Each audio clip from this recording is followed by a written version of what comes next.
যত ভেসে যাই কবিতার কাছাকাছি তত মনে হয় একঘেয়ে বেঁচে আছি। ভালো লাগা লুকিয়ে রেখেছিলে আড়ালে, ফিরে আসি চোখে তোমার দুগালে। যত দূরে যাই আমি মানুষের থেকে, একবারও পাওনি আমায় তুমি ডেকে।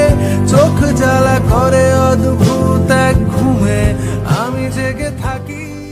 আজকের পর্বের শুরুতে আমরা দেখতে পাই তারা এক্সাম দিয়ে বের হচ্ছিল। তখন আকানির বান্ধবীরা আকানিকে জিজ্ঞাসা করে তাদের সাথে মার্কেট করতে যাবে কিনা। তখন আকানি তাদের মানা করে দেয়। অন্যদিকে কোটারু ক্লাসে শুয়ে থাকে। তখন তার বন্ধু আসে আর ওরে জিজ্ঞাসা করে তোমার এক্সাম কেমন হয়েছে। তখন কোটারু বলে বেশি ভালো হয় নাই।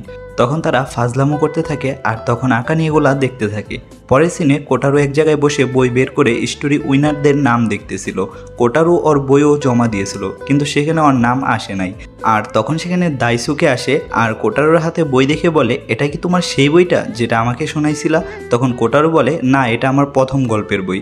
তখন দাইসুকে বলে তুমি তো এটা জমা দিয়েছিলে, তো রেজাল্ট কি আসছে। কোটারু কোনো উত্তর দেয় না। এতে সে বুঝে যায়, তাই কোটারুকে বলে তুমি হয়তো ভালো মতো মনোযোগ দিতে পারতেছো না।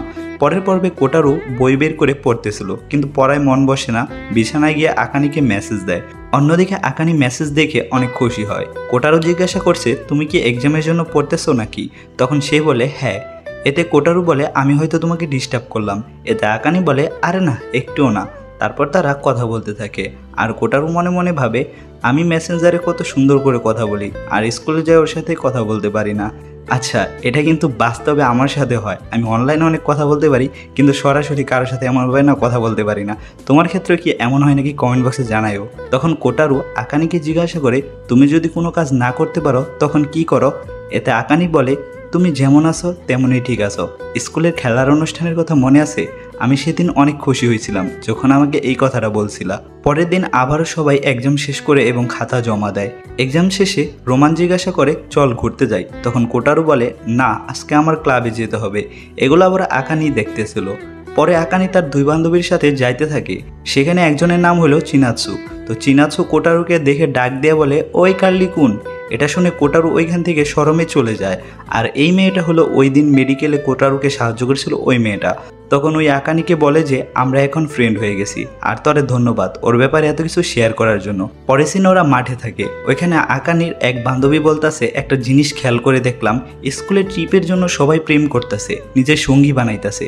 তখন চিনাৎসু বলে একটা বয়ফ্রেন্ড থাকলে সেই হবে তাই না। আকানি বলে আমার মনে হয় না। তখন চিনাৎসু বলে হীরার সাথে তোর ডেট করা উচিত। তখন আকানি বলে কিন্তু কেন। তখন চিনাৎসু বলে হীরাকে একটা মেয়ে প্রপোজ করছিল কিন্তু ওই না করে দিছে। ওই বলছে ওই অন্য কাউকে লাইক করে, আমার মনে হয় তোরেই লাইক করে। পরের সিনে আমরা দেখতে পারি আকানির মা তাকে জিজ্ঞাসা করে কোন স্কুলে ভর্তি হইবা, এখনো ডিসাইড করছো। তখন আকানি বলে হ্যাঁ দেখতেছি। তখন ওর মা বলে তাহলে তুই তোর বোনের স্কুলে যা, এটা অনেক ভালো স্কুল। তখন আকানি বলে কিন্তু ওইটা অনেক দূরে। তখন ওর বড় বোন বলে তাহলে আমরা টোকিও চলে যাই, আর বাবারও ট্রান্সফার হয়ে যাচ্ছে। অন্যদিকে চিনাৎসু দৌড়ের প্র্যাকটিস করতে থাকে আর রেসের কথা ভাবতে থাকে আর ভাবে যেভাবেই হোক আমাকে ভালোভাবে করতে হবে। অন্যদিকে কোটারু আকানিকে মেসেজ দিয়ে বলে তোমাদের নাকি ট্র্যাক মিট আসতেছে, এটা হলো একটা খেলার অনুষ্ঠান যেখানে তারা দৌড়বাজি খেলবে। তো তখন আকানির বড় বোন ওরে দেখে বলে আজকাল তুমি মেসেঞ্জারে এত কি করো। তখন আকানি বলে তুমি নিজের চরকায় তেল দাও। আর কোটারুকে বলে সামনের রবিবারে আমাদের খেলা। তখন কোটারু মনে মনে ভাবে ওই দিন তো আমার প্র্যাকটিস করতে হবে, তাই ওরে মেসেজ দেয়া বলে ওই দিন আমি মন্দিরে যাব, তোমার জন্য দোয়া করব। তখন কোটারু ভাবতে থাকে আকানির এক বান্ধবী থেকে শুনলাম ওরে নাকি হীরাকে প্রপোজ করতে বলছে আর ও নাকি হ্যাঁও বলে দিবে। আমার কি ওরে জিজ্ঞাসা করা উচিত ওই কোনো ছেলেকে লাইক করে কিনা। তখন আকানি মেসেজ দেয় আমার জন্য বেশি বেশি দোয়া করবা যাতে আমি সবার রেকর্ড ভাঙতে পারি। খেলার অনুষ্ঠান শুরু হয়। তখন আকানির সামনে হীরা আসে আর জিজ্ঞাসা করে তুমি ঠিক আছো তো, আর তোমার কি মনে হয় তুমি রেকর্ড ভাঙতে পারবে। তখন আকানি বলে জানি না। তখন হীরা বলে আমার মনে হয় তুমি পারবে, কারণ তুমি অনেক পরিশ্রম করছো। আর সে আকানির নাম ধরে ডাক দেয়। তখন আকানি ওর দিকে তাকায় আর হীরা চলে যায়। অন্যদিকে কোটারুকে দেখি যে কিনা মন্দিরে গেছে। এদিকে আকানির রেস শুরু হয়ে যায়। কোটারুর জন্য দোয়া করতে থাকে। এদিকে আকানি সবার আগে চলে যায়। তখন কোটারুকে দেখতে পাই মন্দিরের ভিতরেই প্র্যাকটিস করতেছে আর বসে বসে এটাও ভাবতেছে যে আকানির ম্যাচ কেমন হয়েছে। এদিকে আকানি ম্যাচ শেষ করে বন্ধুদের সাথে খাইতে যায় আর কোটারুকে মেসেজ করতে যাবে, মোবাইল বন্ধ হয়ে যায়। অন্যদিকে কোটারু আকানির মেসেজের অপেক্ষা করতে থাকে আর মনে মনে অনেক চিন্তা করতে থাকে, কিন্তু ওর মেসেজ না আসা সে মন খারাপ করে। তাদের প্র্যাকটিস শেষ হয়ে যায়, তাই বাসায় যাইতে থাকে। আর তখনই আকানিকে দেখতে পায় আর বলে এদিকে আসো। আর তারা একটা জায়গায় গিয়ে বসে, তারা দুইজনে অনেক বেশি নার্ভাস। আর তখন আকানি বলে তোমার হাতে এটা কি? এটা তো ফেস্টিভ্যালের জন্য, তার মানে তুমিও এটাই আসো? তখন কোটারু বলে হ্যাঁ। তখন আকানি বলে ওয়াও অনেক ভালো। তখন কোটারু বলে না এটা তেমন কিছু না। আর সে আকানিকে জিজ্ঞাসা করে তোমার রেস কেমন গেল? তখন আকানি বলে আমি নিজের রেকর্ড নিজে ভেঙে ফেলেছি। এতে কোটারু বলে অনেক ভালো হয়েছে, কংগ্রাচুলেশন। আকানি ধন্যবাদ জানায় আর বলে এটা আগে বলতে পারিনি কারণ আমার মোবাইলের চার্জ শেষ হয়ে গেছিলো, আর আমি মনে করছি তুমি এখানে আসো তাই এখানে আসলাম। আর তারা অনেক বেশি নার্ভাস ফিল করতেছে। আকানি মনে মনে অনেক বেশি শরম পাইতেছে। তখন কোটারু মনে মনে ভাবে কেউ আই লাভ ইউকে পাল্টায় বলছিল সুখিগাক্ষিরেই। এটা একটা জাপানিজ শব্দ যেটার বাংলা হচ্ছে চাঁদ কত সুন্দর।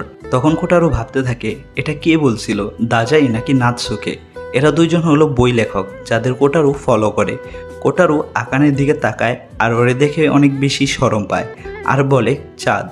তখন আকানি বলে হ্যাঁ চাঁদ অনেক সুন্দর তাই না, আর হাসতে থাকে। আর তখন কোটারু বলে দেয় তুমি কি আমার সাথে রিলেশন করবে? এটা শুনে আকানি অনেক বেশি শরম পায় আর তারা একজন আর একজনকে দেখতে থাকে। আর এইখানে আজকে সুন্দর পর্বটা শেষ হয়ে যায়। পর্বটা তোমাদের কাছে কেমন লাগলো? কোটারু ফাইনালি আকানিকে প্রপোজ করে দিছে, তার মানে কোটারু আকানিকে পছন্দ করে। পরের পর্বে আমরা দেখতে পারবো আকানি কি কোটারুর প্রপোজাল অ্যাকসেপ্ট করে কি না, আর অ্যাকসেপ্ট করলে তাদের রিলেশনটা কেমন যায় সেটা দেখতে হবে। তো দেরি না করে সায়োনারা, সবাই ভালো থাকবে।